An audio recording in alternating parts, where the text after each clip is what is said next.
Salut à toi et bienvenue dans ce nouvel épisode de Vivant. Je suis ravi de t'accueillir, d'autant qu'aujourd'hui, j'ai invité mon compère de route, Stéphane Rétif. Stéphane, c'est le premier coach qui a rejoint l'équipe Slow Coaching il y a à peu près 3 ans de ça, tu verras, je vais le redire. Et son truc à lui, c'est la gestion du temps, la structuration, l'organisation. Et il va t'expliquer dans ce podcast comment il a accompagné certaines personnes pour leur permettre de réduire leur temps de travail de 50%, voire parfois plus que ça, non pas en 12 mois ni 6 mois, mais pas 48 heures non plus, en 1 à 2 mois. Donc c'est pas du bullshit. Écoute bien ce qu'il va te raconter. Il va t'expliquer ses techniques, comment il fonctionne, c'est quoi les piliers majeurs de son approche. Et puis il va même te livrer la raison pour laquelle il a développé tout ce savoir-faire. Tu vas voir, tu soupçonnes pas. Voilà, je te laisse en compagnie de Stéphane et de moi-même. J'espère que ce podcast va t'inviter à revoir ton temps comme un moyen de vivre l'essentiel plutôt que de subir la course permanente. Allez, c'est parti.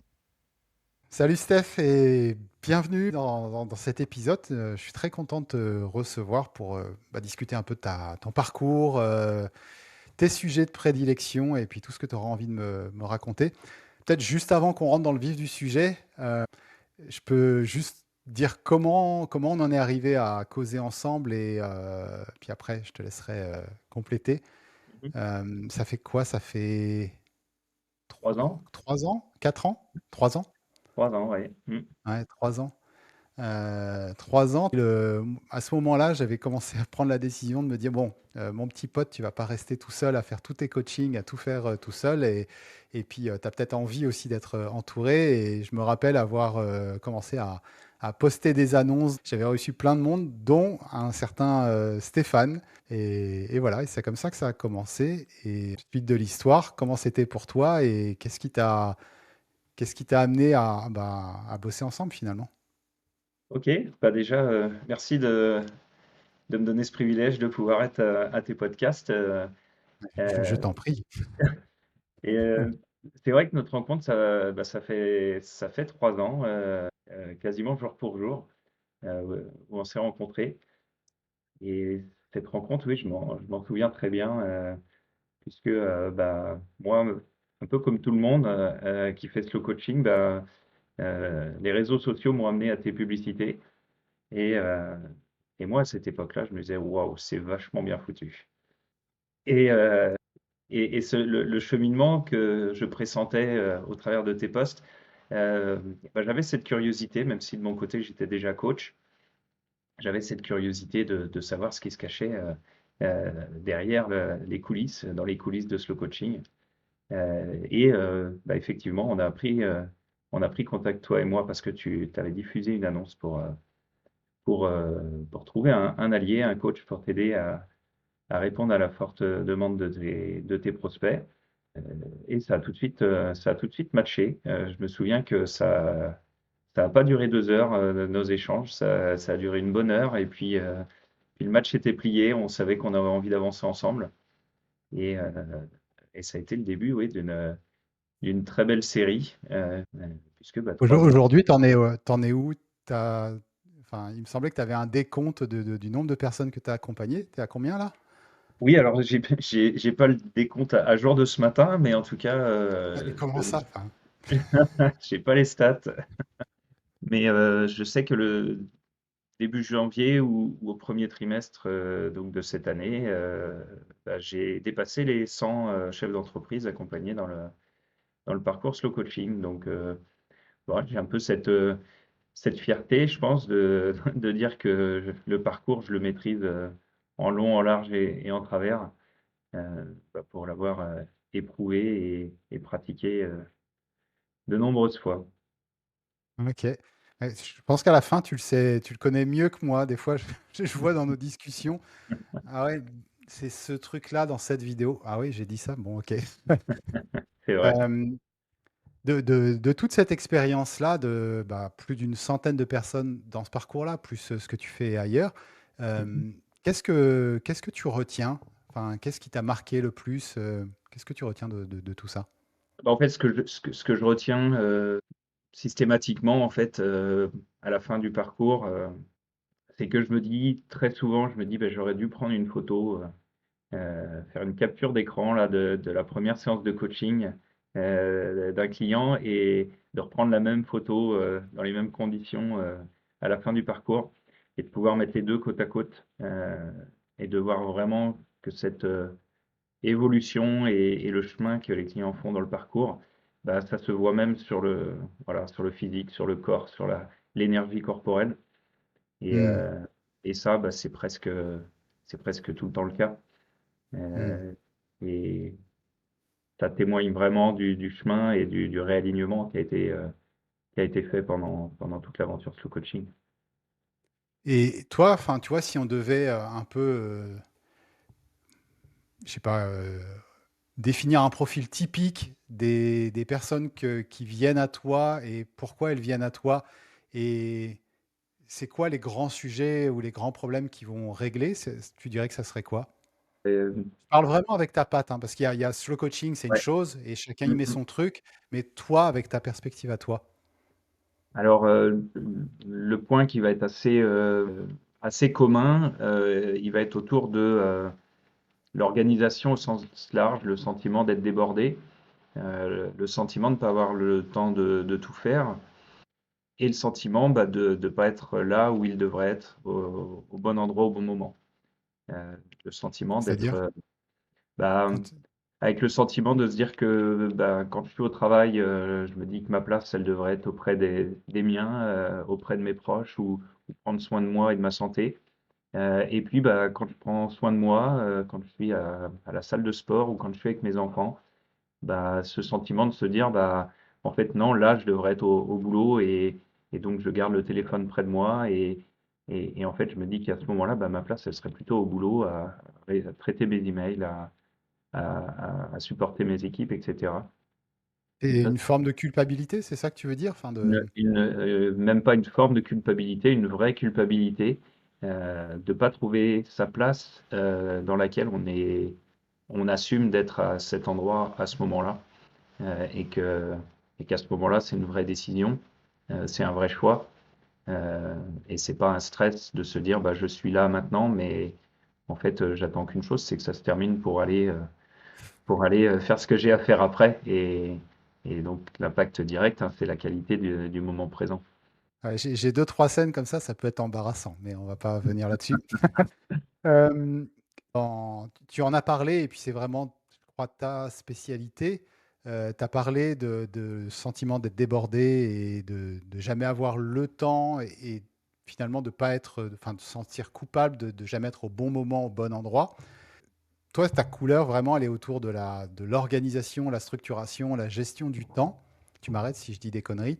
Ouais, ouais. Euh, comment ça t'est venu? Enfin, tu vois, moi, ça m'est pas venu complètement, mais toi, tu as ça très fort. D'où ça te vient? C'est inné? C'est un truc que tu as appris sous la contrainte, ou je sais pas. C'est quoi ton parcours Euh, autour de ça? Bah, mon parcours autour de ça, il a plusieurs angles finalement, puisque bah, il a un angle qui est très professionnel, on va dire, puisque moi j'ai fait un cursus d'ingénieur avec une spécialisation en qualité, qualité organisation. Bah, une partie de ma carrière de salarié dans le secteur automobile, industrie automobile, et dans l'industrie pétrolière, donc avec Total and Co.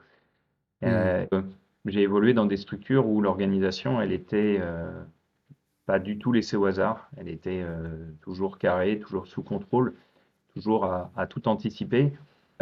Et donc, bah, j'ai pu, au Enfin, travers je veux dire, de... ça, c'était déjà une fibre que tu avais, ou pas de peau, t'es tombé là-dedans, et t'aurais aimé faire autre chose? Alors, non, j'avais déjà cette fibre-là parce que, voilà, très, très jeune ou quand j'étais ado, je me souviens que souvent très envieur, j'enviais beaucoup les copains qui arrivaient à faire plein de choses. Ils arrivaient à bosser leurs cours, ils arrivaient à aller faire du sport. Quand on sortait avec les copines, ils arrivaient à être là aussi. Ah, Et en fait, je vois où tu veux en venir. voilà, faut savoir ce qu'on veut vivre. Et à ce moment-là, mais je me disais Ok. comment c'est possible parce qu'on est dans la même classe, on a les mêmes cours, on a les mêmes examens à préparer. Et moi, j'arrivais pas à faire tout ça. OK, donc si je résume là pour que tout le monde suive bien, tu t'es mis à la gestion du temps pour être sûr de pécho et en même temps d'avoir des bonnes notes, c'est ça? Exactement, d'avoir le duo gagnant. Le masque tombe les amis. Ouais, c'est pas loin d'être ça en fait, hein. Maintenant, avec un peu de recul, tu vois? Merci pour cette séance de coaching où je prends conscience que ça tourne autour de ça.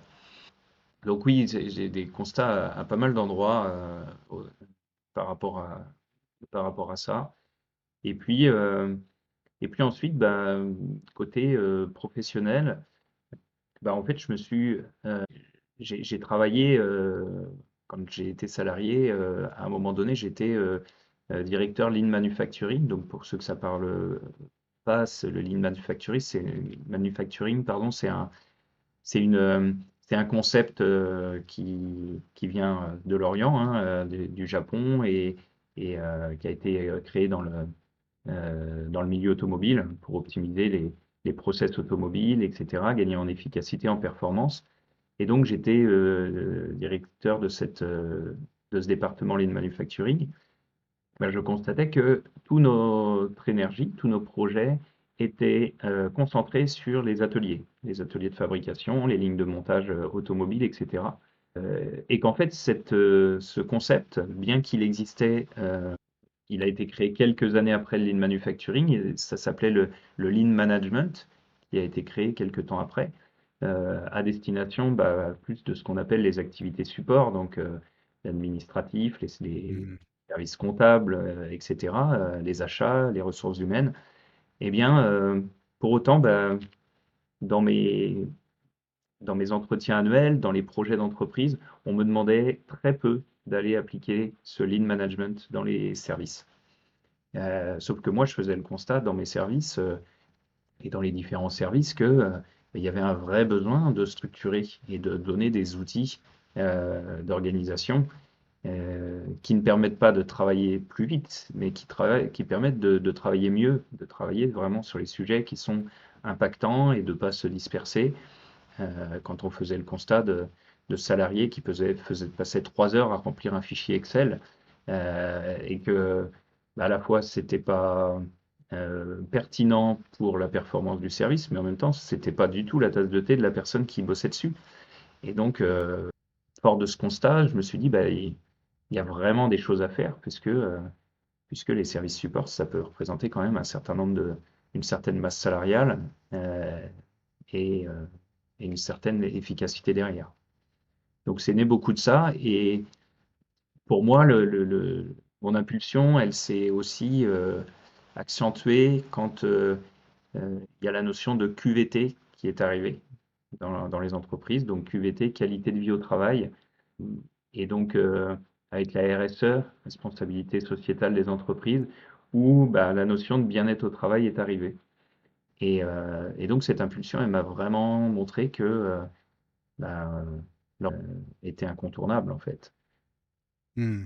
OK, et du coup, tu t'es formé sur le tas comme on dit ou tu as vraiment suivi des cursus? Comment ça s'est passé pour, monter en compétences là-dessus? Alors, la partie, enfin, le gros de mes connaissances s'est fait en calquant, on va dire, les outils et les process qui sont issus de l'automobile. Donc, en calquant ce qu'on appliquait très bien sur les unités de production, de pouvoir le dupliquer, donc récupérer ce qui est transposable. Tu peux Euh, donner un exemple juste pour qu'on, tu vois, on rende ça concret? Bah, rendre ça concret, sur les postes de production, on travaille beaucoup avec des checklists, par exemple, parce que pour éviter qu'il y ait une erreur, qu'il y ait un problème qualité, qu'on foute la machine en rade, parce on va pas s'y prendre correctement, bah, on a on utilise beaucoup des checklists. Comme un pilote d'avion pourrait utiliser avant de faire son décollage, il a une checklist pour s'assurer que tout est OK, avant de démarrer. Et bien ça, bah, typiquement, la checklist pour moi, c'est un outil magique pour gagner en efficacité, en performance, pour ne rien oublier, pour limiter les surcharges mentales. Voilà, typiquement, c'est un exemple. OK, ça marche. Et donc tu as transposé, comme tu disais, les outils que tu connais dans l'automobile, vers le fonctionnement quotidien, c'est ça, de personnes qui sont plutôt au bureau ou des choses comme ça. Mhm. Et si tu devais, tu vois, dans tout ce que tu as appris et mis en pratique, pour des personnes qui sont pas forcément sur des lignes de production, parce que pour ceux qui nous écoutent, il y en a peu qui seront dans ce cas-là, mais qui ont Ouais. peut-être une ou plusieurs petites équipes à accompagner, ça serait quoi peut-être commencer par ça, les trois indispensables, si je peux dire ça comme ça, de la gestion du temps slash productivité, par lesquels peut-être toi tu commences quand tu accompagnes des gens. Bah, C'est quoi la checklist à Stéphane en fait? ma checklist, ouais, ma checklist des incontournables. La première, pour moi, c'est la plus critique et en même temps la plus game changer. Bah, la plus grosse erreur que je vois, c'est de commencer sa journée sans avoir de plan de match. C'est d'arriver le matin ou de démarrer sa journée et de commencer à rentrer dans sa journée et sans avoir de vue sur son plan de match. Euh, Enfin, donc, concrètement, genre, moi, ça peut m'arriver le matin, j'ouvre, tiens, un mail. Ah, il m'a demandé ça. Puis c'est parti, et puis, ah, il est 10h15. Ça, c'est pas bien. ça, c'est pas bien. Voilà, c'est un bon exemple. C'est un C'est bon pas comme ça exemple. que je vais pécho. Alors, t'as ta technique peut-être, mais ça, c'est pas la mienne. On pourra faire un autre podcast là-dessus si tu veux, sur un autre site.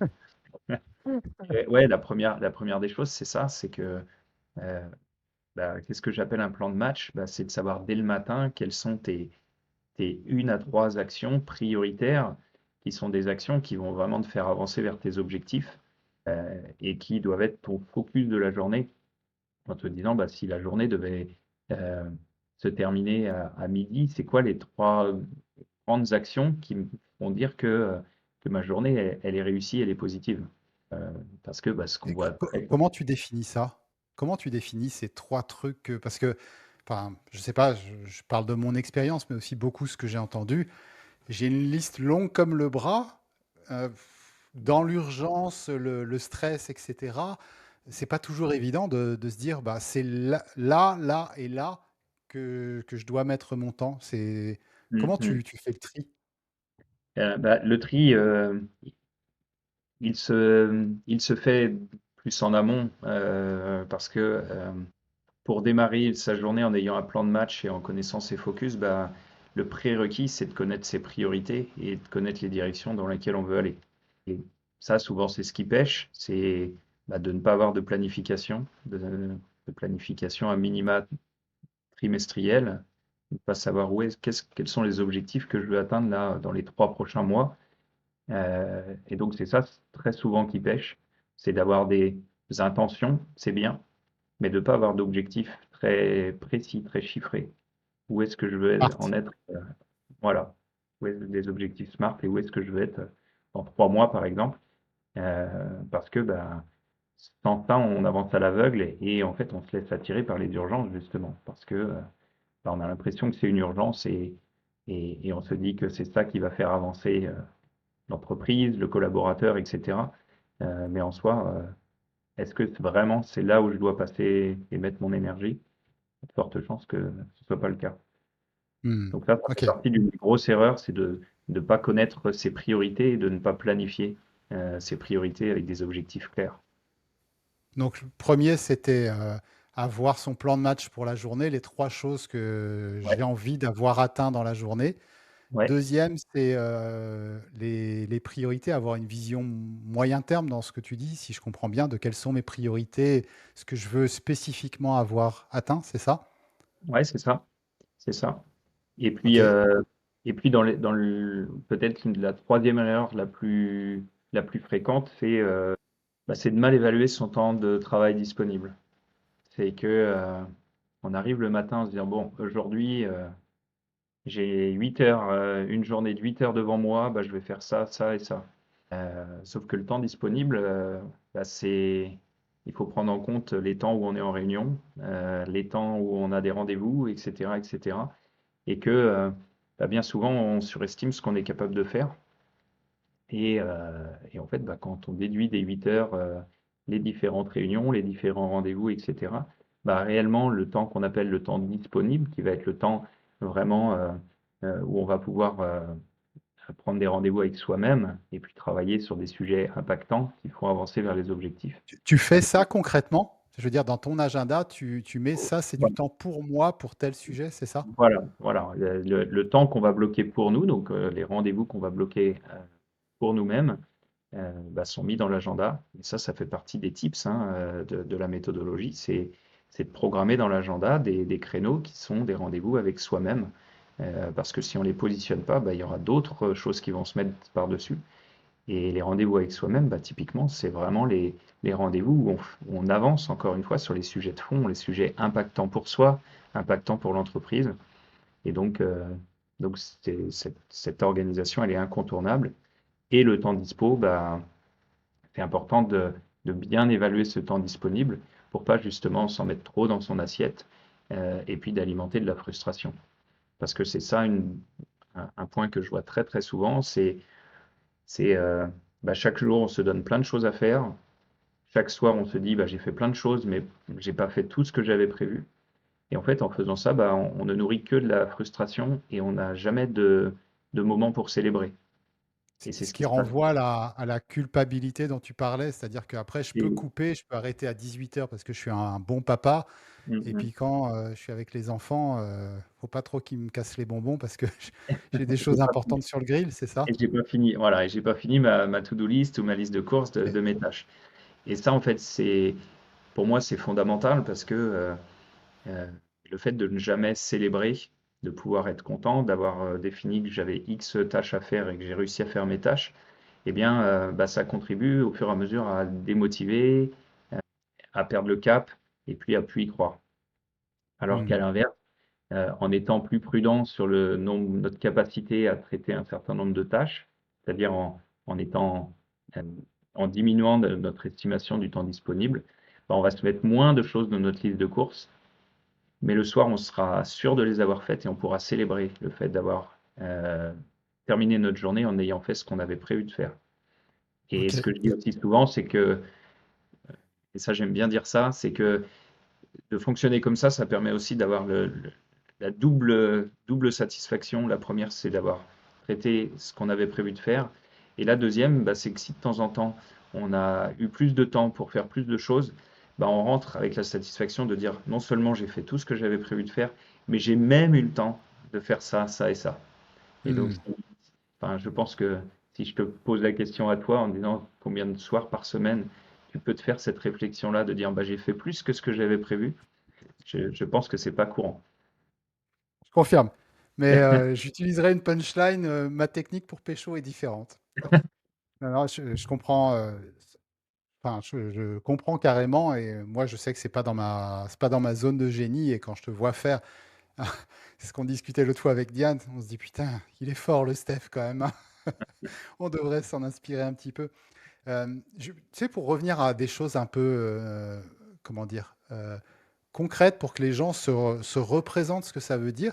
Est-ce que tu as des ordres de grandeur ou des recommandations quand tu te parles d'avoir des rendez-vous avec soi pour quelqu'un qui a une boîte, tu vois, qui gère une boîte de, je sais pas, 8 à 15 personnes, un truc comme ça. Mhm, mhm. Euh, Combien de temps tu considères, quel pourcentage de temps, je ne sais pas comment tu prends ça, il serait juste ou bien, je ne sais pas comment tu vas le dire non plus, qu'il ait de rendez-vous avec lui-même? Mhm. C'est quoi? C'est 10% de son temps? C'est 50? C'est 80? Comment Alors en c'est fait, débile comme question? ah non, non, non, parce que le chiffre, il est un peu glaçant quand on fait les calculs, et ça, on le fait dans les ateliers, hein. Le chiffre, il est un peu glaçant parce que, comme je dis, le fait d'avoir l'impression d'avoir une journée pour faire plein de choses, et à la fin, enfin, le constat de n'avoir rien fait, qui était important, et bien en fait, quand on fait le calcul, eh bien, si par jour, vous arrivez à avoir 1h30, 2 heures par jour de temps disponible, eh bien, vous pouvez vous OK. considérer heureux, très heureux. Je me souviens que il y a quelques temps, tu avais fait mon atelier en replay et tu m'avais partagé ça en disant waouh, ça fout une claque. De se dire que, mais en fait, quand j'enlève sur mes 8 heures les rendez-vous, mes revues périodiques, mes points à faire régulièrement, etc., en fait, il reste ça, il reste peut-être 1h30 par jour Donc ça fait entre 5, 7 heures par semaine de temps pour avancer sur les grands projets, sur les grands sujets. Et ça, bah, Donc ça, c'est la recommandation ou c'est le constat pour toi? alors, je vais dire, c'est le constat. C'est le constat, puisqu'après, ça peut être optimisé, puisque après, on travaille sur l'analyse de tout ce qui est mes rendez-vous, mes réunions, mes routines, etc., pour les optimiser et pour pouvoir les diminuer au maximum. Et donc, ben, voilà, de faire ce constat-là, déjà, je trouve que c'est super intéressant parce que euh, je le dis systématiquement quand je fais cet atelier-là. Je dis quand vous représentez tout ça et quand vous faites le calcul, euh, bah, à ce moment-là, vous êtes juste en train d'être honnête envers vous-même. Parce que ça Mhm. représente la réalité. euh, et que jusqu'à présent, vous êtes dans le déni et vous vous mentez à vous-même, en fait.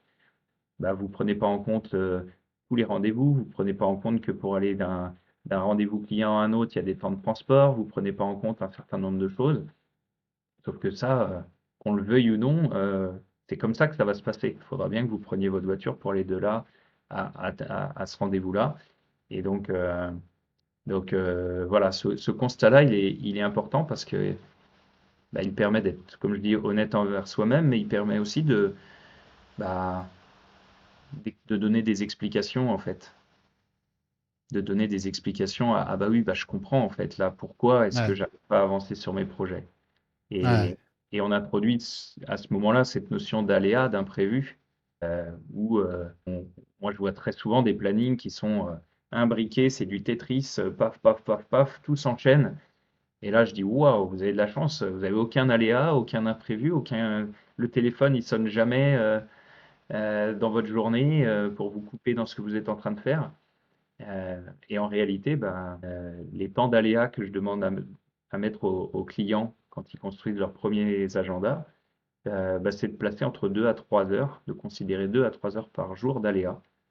Et je pense que bah, tous ceux qui nous écoutent peuvent faire l'essai et prendre une petite feuille et faire un décompte. Et on arrivera pas moins de 2 heures par jour.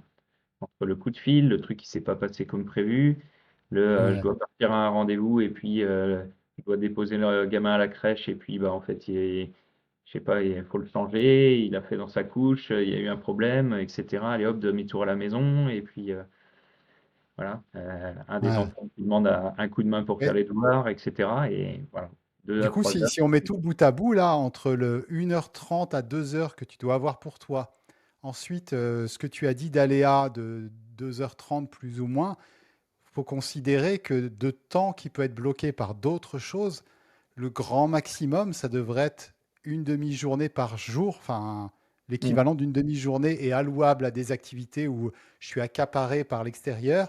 Puis après, tout le reste, c'est les aléas et mon temps perso. C'est en gros ça qu'on Ouais, retient. ça pourrait être à peu près les proportions, ouais. Ça pourrait être des Ok. proportions qui, voilà, si on atteignait cet objectif, ce serait chouette, ouais. Mm. Ouais. J'ose pas re-regarder après notre enregistrement mon agenda. Je vais avoir. C'est vraiment un cassos. Va aux ateliers de Steph. Ok, merci. Du coup, moi, il y a une question. Je crois que tout le monde l'aura compris. C'est pas moi le maître des clés de l'horloge, hein. Moi, il y a un truc qui m'a toujours challengé dans l'idée d'améliorer ma gestion du temps, de devenir plus productif, etc. Parce que je me disais, en fait, si je regarde mon quotidien avant d'indépendant, mais même quand j'étais directeur R&D, etc., je vivais un peu ça aussi, et que je le regarde aujourd'hui en tant qu'entrepreneur, j'ai toujours l'impression que, quel que soit le niveau de productivité que je vais avoir, il y aura toujours plus à faire que ce que m'autoriseraient mes 24 heures et mes deux bras et mes deux jambes. Et du coup, dans ma représentation, tu vois, c'est un petit peu comme aller rajouter une autoroute autour du village. Bah, au début, ça enlève les embouteillages, puis 3 ans plus tard, tout le monde a construit, c'est le bordel, il y a des klaxons, ça pue et il y a toujours des embouteillages. Ouais. Comment, enfin, qu'est-ce que tu penses de ça et comment tu gères cette espèce de paradoxe de j'élargis le tuyau, mais ça peut ne pas résoudre mes problèmes. Ouais, effectivement, là, on parle d'outils, on parle de système d'organisation. Et à un moment donné, bah, oui, comment est-ce qu'on régule ce qui rentre? Euh, je crois que je l'ai dit encore la semaine dernière en atelier, oui, on est beaucoup à rêver de pouvoir jouer 10 instruments, de pouvoir parler 4 langues, de pouvoir faire le tour du monde, avoir 4 entreprises ou je ne sais quoi. Euh, mais en fait, pour tout le monde, bah, une journée, ça fait 24 heures. Et donc, bah, la question qui arrive à un moment donné, c'est quels sont mes objectifs? Euh, donc, la notion de légende personnelle, c'est où est-ce que je veux aller?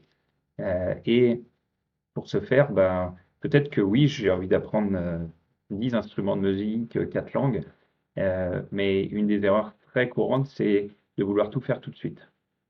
Et c'est un peu le constat qui est fait le 1er janvier, là, quand on est dans la période des bonnes résolutions. On se dit, bah, cette année, je vais faire ça, ça, ça, ça et ça. Et, euh, et en fait, le constat, souvent, c'est qu'on veut se mettre tout de suite à tout attaquer et tout démarrer maintenant. Et en fait, on démarre plein de choses et puis on va jamais au bout.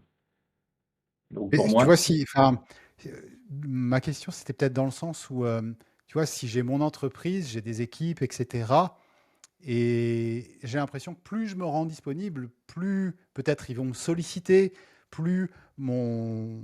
Alors c'est un petit peu ce que tu dis, mais mon cerveau qui galope a envie de lancer plein de projets. Comment tu fais cette régulation d'entrée dont tu parles pour que les outils à la fin de productivité restent pas des trompe-l'œil quelque part? ben, à un moment donné, on a besoin, et c'est ce qu'on fait aussi dans à un endroit du parcours clarté hein, de slow coaching, c'est ben, en fait on fait le tri entre les activités qui sont de mon ressort, donc dans la posture de chef d'entreprise, c'est quoi mes missions, pour pouvoir faire la distinction entre mes missions à moi et puis les endroits où j'éteins les feux, les endroits où je suis disponible pour mes équipes, bah, parce que je suis reconnu comme quelqu'un bah, qui sait faire, qui est compétent, qui va être rapide, efficace. Donc ça passe Et par j'aime ce... bien. Et j'aime bien. Bah oui, j'aime bien. Pourquoi j'aime bien? Bah, parce que quand j'ai créé mon entreprise, bah, au début, peut-être que j'étais tout seul, mais j'ai créé mon entreprise parce que j'aimais le métier que je faisais. Et, et donc, bah, j'ai embauché une personne, deux personnes, et j'ai continué à être sur le terrain. Et puis, à un moment donné, bah, je ne l'ai pas vu venir. Je suis passé à une certaine taille d'entreprise. Mais malheureusement, je continue à fonctionner comme un artisan. Je continue à fonctionner en étant à la fois dans les finances et à faire le budget de mon entreprise, mais à la fois sur le terrain à régler voilà, la clé de 12 ou je ne sais quoi. Donc, ça passe forcément par mettre de la clarté sur, bah, notamment hein, pour les chefs d'entreprise, mettre de la clarté sur quel est mon rôle en tant que chef d'entreprise, quelle est ma place.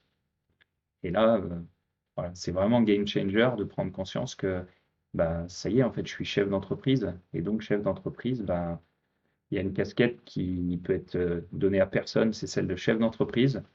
Et puis, il y a d'autres endroits où oui, je peux donner à d'autres et oui, je peux faire le choix de garder.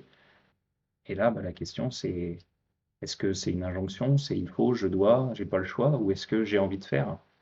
Et à partir Hmm. de ce moment-là, là, on peut faire des choix. Hmm. Du coup, c'est un peu ce truc-là, c'est tant que je fais le pompier, je fais pas mon rôle de chef d'entreprise, qui, Mm. pour le coup, lui, à certains endroits, est non délégable. Enfin, il y a des Et pans oui, entiers du rôle qui peuvent pas être donnés mm. à d'autres. C'est ça Et oui. Et le dans ces truc qui... cas-là, bah, on entretient le cercle vicieux de dire oui, mais j'ai pas le temps, oui, mais j'ai pas le Ouais, choix. Et, ouais. et comme je dis souvent, bah, il faut un capitaine en fait dans le navire. Il faut quelqu'un qui soit sur le pont, qui soit avec les jumelles, à regarder la direction qu'on veut prendre. Mais si le capitaine il est dans les cales à ramer avec ses équipes, bah, il n'y a plus personne qui prend du recul pour dire bah écoute, là je regarde pour aller dans telle direction, bah, il faut peut-être rajouter 3 personnes à ramer et donc bah, faut peut-être recruter, il faut peut-être voilà. Hmm. Ok. Je te pose la question, je sais que c'est pas celle que tu préfères, mais est-ce que selon toi, il y a... Parce que des formules de gestion de montant, etc., enfin, dès que tu commences à parler, taper organisation sur un réseau social, sur YouTube ou je sais pas quoi, dans l'instant, tu as 50 sollicitations pour t'aider à gérer ton linge. Mhm. Euh, Qu'est-ce qui, comment dire, c'est quoi le détrompeur qui fait que, bah, du coup, ces formations ou ces invitations-là peuvent être des trucs tarte à la crème versus quelque chose qui va vraiment apporter de la valeur et qui va apporter des résultats pérennes, tu vois, à l'inverse de certains régimes où, allez, ok, je me mets la misère, et puis 6 mois plus tard, il reste rien et je suis reparti comme c'était avant. Qu'est-ce qui fait la différence entre les deux, ce côté structurant?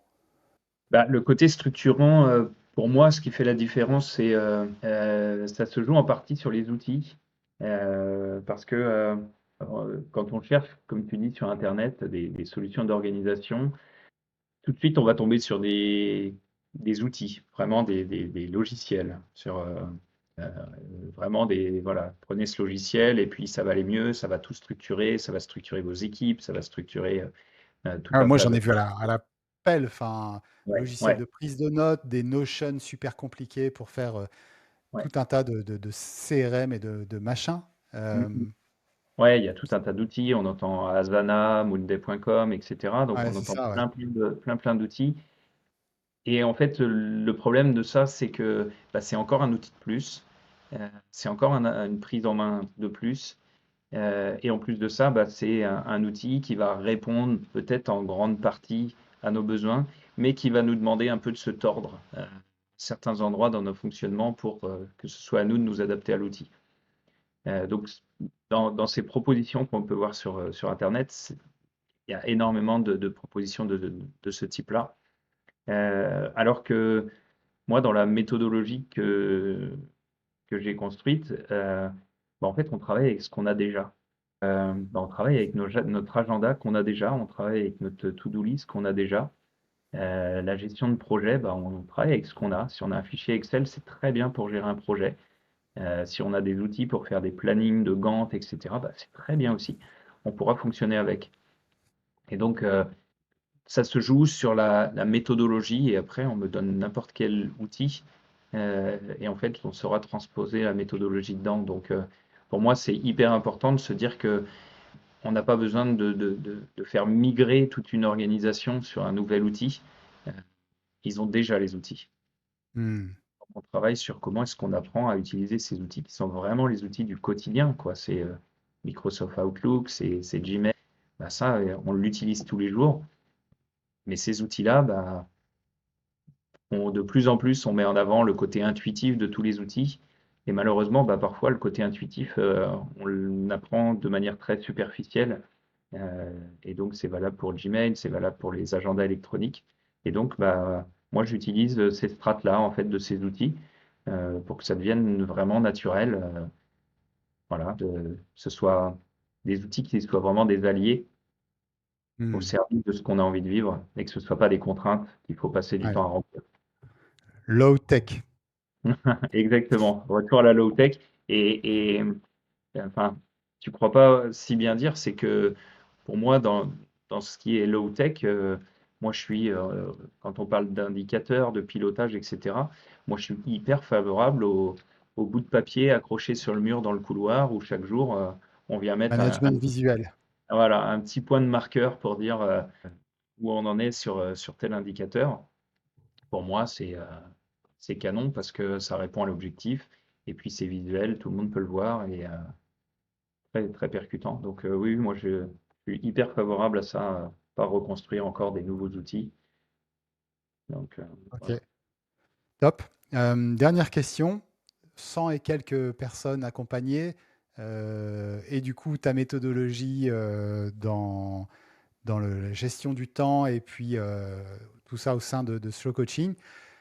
C'est quoi je sais pas, les pépites ou les moments qui ont été très forts ou les choses qui t'ont impressionné le plus dans ce que tu as vécu dans ce parcours de coach avec ta casquette, on va dire, peut-être plus maîtrise du temps, organisation, structuration? Qu'est-ce qui t'a touché le plus ou qu'est-ce qui t'a marqué le plus? Alors moi, ce qui m'a marqué le plus, j'ai une personne qui, bah, déjà nos discussions au départ, c'était, bah, moi j'aime pas les agendas parce que bah, du coup, j'ai pas envie de me retrouver emprisonné dans un agenda hyper rigide. Donc moi, j'aime pas avoir d'agenda parce que au moins je suis libre de faire ce que j'ai envie de faire. Donc ça avait commencé par là. Et cette discussion, elle a été hyper courte parce que j'ai dit, bon bah, ok, bah du coup, vu que tu es libre de faire ce que tu as envie de faire, donc tu vis exactement ce que tu as envie de vivre. Parce que j'ai entendu que tu n'avais pas le temps de passer du temps avec ton fils, que tu n'avais pas le temps d'aller faire du vélo 3 fois par semaine. Je dis, bah, enfin, si ton agenda est vide pour que tu sois libre, pourquoi tu fais pas ce que tu as envie de faire? Ouais, Donc la discussion, elle a vite tourné à la prise de conscience que bah, quand on a un agenda vide, on croit être libre, mais en fait, on est prisonnier. On est prisonnier de quoi? Bah, on est prisonnier des urgences qui tombent et qui font que bah, on ne sait pas prioriser, puisque on ne sait pas dire, OK, je choisis entre ça ou ça. ouais, Alors que quand j'ai un agenda, bah, je choisis entre le moment que j'avais prévu avec mon fiston ou bah, la sollicitation de mon collaborateur pour partir dans une réunion. ouais, Donc ça avait commencé comme ça. Donc le gros déclic, c'était waouh, bah oui, en fait, c'est vrai que si je laisse mon agenda vide, bah, les gens vont le remplir à ma place. Et donc il n'y a aucune chance que je puisse voir que bah, à tel moment, je voulais du temps pour moi pour faire ça, ou je voulais du temps pour avancer sur tel projet. Donc là, il y a eu un vrai déclic. Et du coup, bah, on est passé par étapes. Au début, bah, on a fait vraiment la méthodologie complète, c'est-à-dire qu'il a rempli tout son agenda avec tout ce qu'il avait dans son agenda. Et puis petit à petit, bah, on a fait le tri dont on parlait tout à l'heure. Donc comment optimiser, comment déléguer ce qui n'était pas de sa mission et de ses missions de chef d'entreprise. Et puis, bah, un petit peu comme tu as donné l'exemple tout à l'heure, au bout de, je ne sais plus exactement, moins de 2 mois en tout cas, euh, eh bien en fait, il avait libéré une demi-journée par jour de temps libre. Euh, une demi-journée par jour ou par Par semaine? jour. Par jour. En une Donc matinée, enfin, ça se passe 50%, c'est ça que tu es en train de à dire? 50%. Ouais, ça se passait pas exactement comme ça, mais l'idée, c'était ça. C'était à midi, il avait fini ce qu'il avait à faire. Et, OK. et donc ça a été la deuxième étape. Et puis ça l'a amené à la troisième étape qui était, bah, ok, maintenant j'ai ce vertige-là parce que, ok, qu'est-ce que je fais de ce temps-là? Et donc voilà, le travail de cette fameuse légende personnelle, de qu'est-ce que j'ai envie de vivre, à quoi je veux donner plus de place. Et donc on a re-rempli son agenda de cette Mmh. manière-là. Et j'ai trouvé le cheminement bah, hyper fort parce que cette personne, elle était réticente à avoir un agenda. Elle se sentait prisonnière et à la fin, elle m'a dit, bah, en fait, le fait d'avoir un agenda où je mets tout dedans, bah, c'est au contraire une garantie que les moments que j'ai envie de vivre, bah, je passe pas à côté. Mmh. Et donc à ce moment-là, oui, je me sens libre parce que bah, je les ai fait les choix. Quand j'ai fait ma planification au début de la semaine ou en fin de semaine pour la semaine suivante, bah, c'est là où en fait j'étais libre de choisir ce que je voulais mettre dans mon agenda. Mmh. Donc j'ai trouvé Et ça donc bien et voilà, avec cette conclusion qui est très importante, c'est qu'un agenda, on y met la précision qu'on a envie d'y mettre au moment où on a envie de la mettre. C'est que quand j'estime que j'en ai besoin parce que je n'arrive pas à structurer ma vie pour vivre ce qui est important pour moi, bah à ce moment-là, bah, je, je planifie, j'organise mon agenda de manière un peu plus complète. S'il y a des endroits, des journées ou des moments où je peux lâcher un peu l'attention sur mon agenda, bah, je peux être un peu plus approximatif sur ma planification. Voilà, donc mmh. je réponds à ça parce que certains disent, mais comment tu fais? Parce que dans ta vie, ça tout doit être calé, etc. Bah, oui, elle est calée tant que ça me permet de vivre ce que j'ai envie de vivre et si à un moment donné, je sens que l'agenda est trop une contrainte pour moi, bah, j'ai cette liberté de pouvoir lâcher les contraintes. C'est pas parce Mmh. que c'est écrit que je vais le respecter à la lettre. Si à un moment donné, j'ai prévu ça cet après-midi et tu me dis, bah, Stéphane, voilà, tu avais un rêve, c'était de vivre ça et c'est cet après-midi et pas à un autre moment, bah, à ce moment-là, je saurais sans problème replanifier mon agenda. Et donc, voilà, ça doit vraiment être un allié et vu que c'est nous qui en sommes maîtres, bah, on peut écrire quelque chose et on a le pouvoir aussi de reprioriser à chaque moment. Donc je retiens quand même, parce que je le dis régulièrement et on peut ne pas y croire 100%.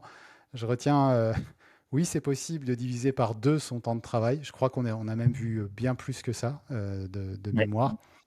Et que souvent, en tout cas dans ce que tu dis, ce que j'entends et que j'ai vu, c'est je peux libérer du temps, mais si en fait je ne sais pas par quoi je vais re-remplir la partie qui est libérée, bah, le fait d'avoir du temps va m'amuser un certain temps, entre guillemets, mais très vite, je vais avoir ce vertige dont tu as parlé. Et la vraie question, c'est bah, si j'avais tout le temps disponible, qu'est-ce que je mettrais dedans? Et c'est ça qui fait que je reviens pas en arrière et je me laisse pas réhapper par l'extérieur, Exact- etc. Exactement, le risque, il est là aussi. C'est de se faire réhapper par les urgences du quotidien et de replonger. Ouais. Ok, au top. Bon, on a un petit peu débordé sur notre timing. Je sais que tu as un rendez-vous derrière. Non, non, c'était avec Merci plaisir. beaucoup pour cet échange et j'espère que ça aura donné eh bien, goût à ceux qui peuvent être un peu réticents à manipuler de l'agenda et à regarder les choses en face, que bah voilà, c'est surtout un levier de liberté, je crois. Et ouais, ouais. Et même si certains se sentent vraiment enlisés dans leur journée, une transformation comme ça demande pas 6 mois en fait, hein. C'est en, entre 6 et 8 semaines, vous avez retrouvé largement des espaces pour Hmm. respirer. Et même en 15 jours, déjà, je peux vous garantir que vous avez déjà recalé certaines priorités. Ok, bah vendu. Merci beaucoup, Steph. Ben, merci à toi, David. Merci pour cette Et invitation. avec plaisir, c'était cool. Et exercice inhabituel alors qu'on se papote, enfin, on se cause tous les jours.